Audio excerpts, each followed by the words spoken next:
hear Everlyn is crying out in pain. She can sense the world's end looming. If Alduin awakens, he will shatter the Grand Pillar, and then our world will plummet to its doom. You must secure the Mother Crystals from Alderin's grasp. Only then do we stand a chance to fight alongside Amun. You are our only hope, Sage.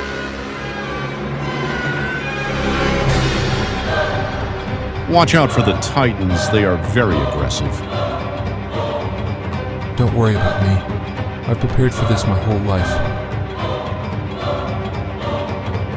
We are the Prime Celestials. You cannot believe that your power can match that of what we hold.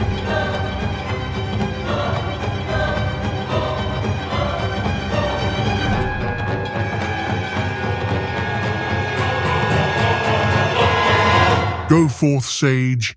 Help Amun. Restore Elysium.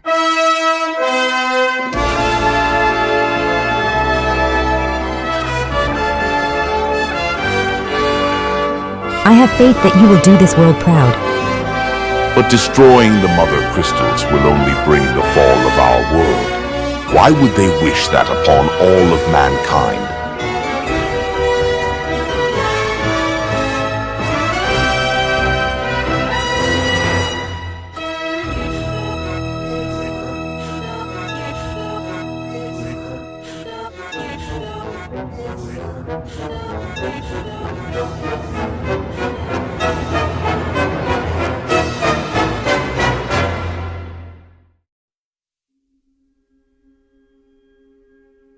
Welcome to Genesis Elysium, an immersive board game experience that tells a story that unfolds in real time.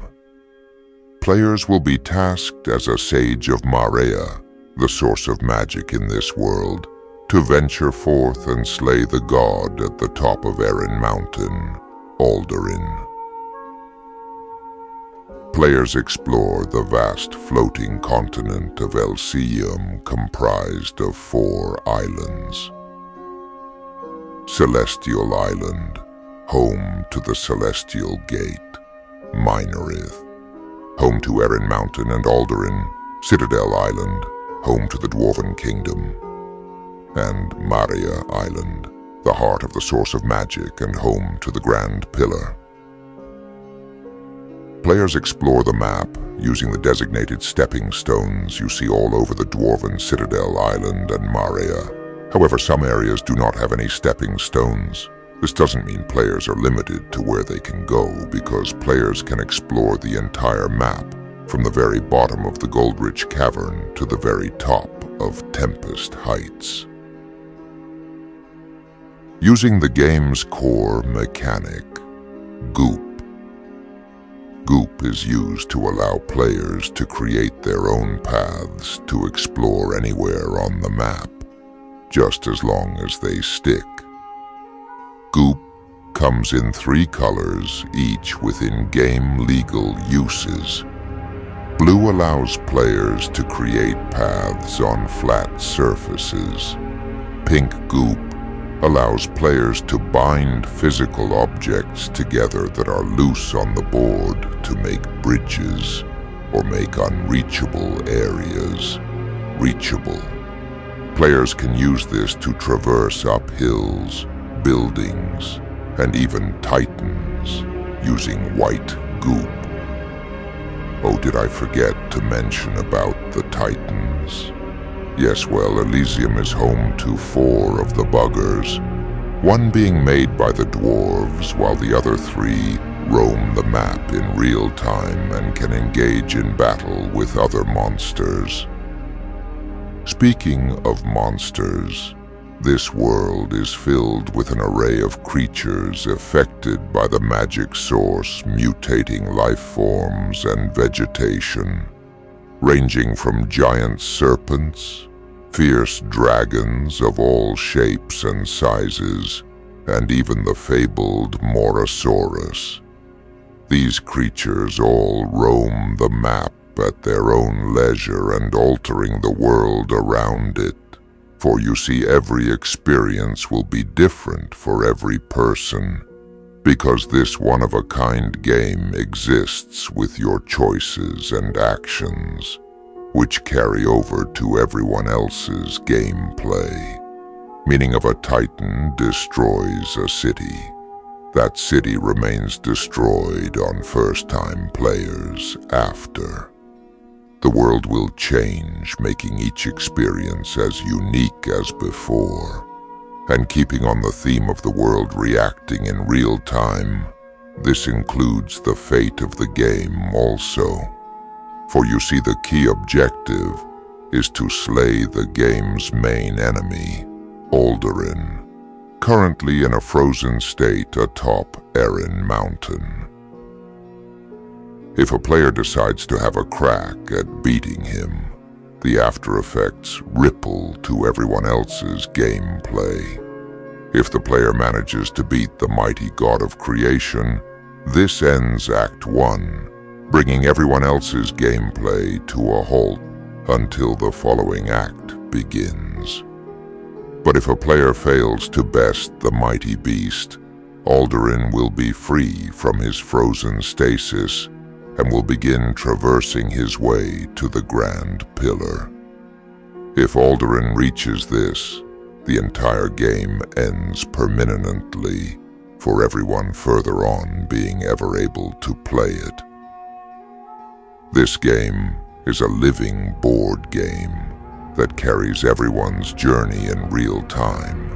No matter how little or how much you do, the world reacts to this progression. It isn't about who can slay the end boss first. It's about making this world, in part, your home, your world.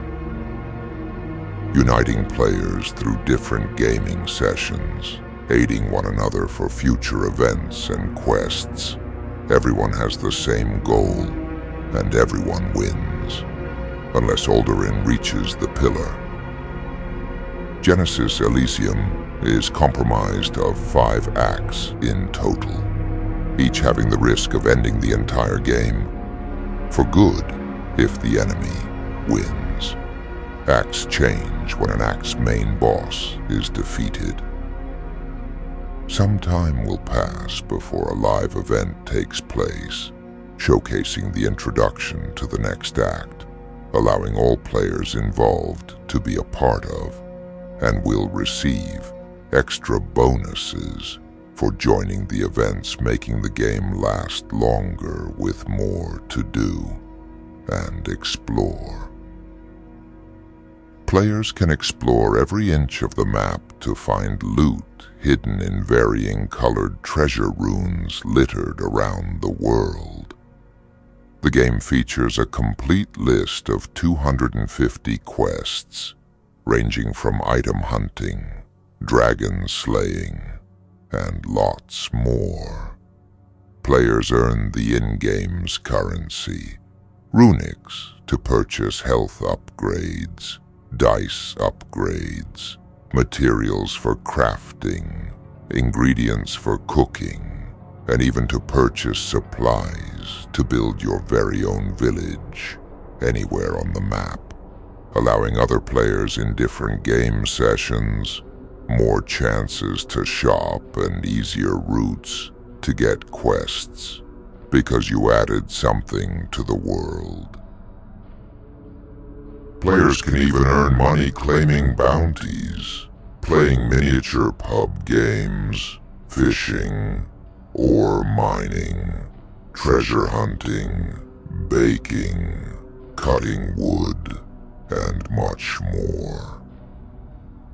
Genesis Elysium provides a visual and interactive experience unlike any other board game, with videos containing cutscenes, backdrops for shops, battle scenes, and more to engage this lively world.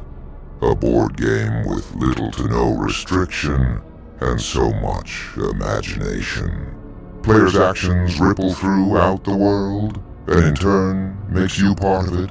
So take the mantle as a Sage of Elysium, explore this vast world, Meet its inhabitants and guide them to a brighter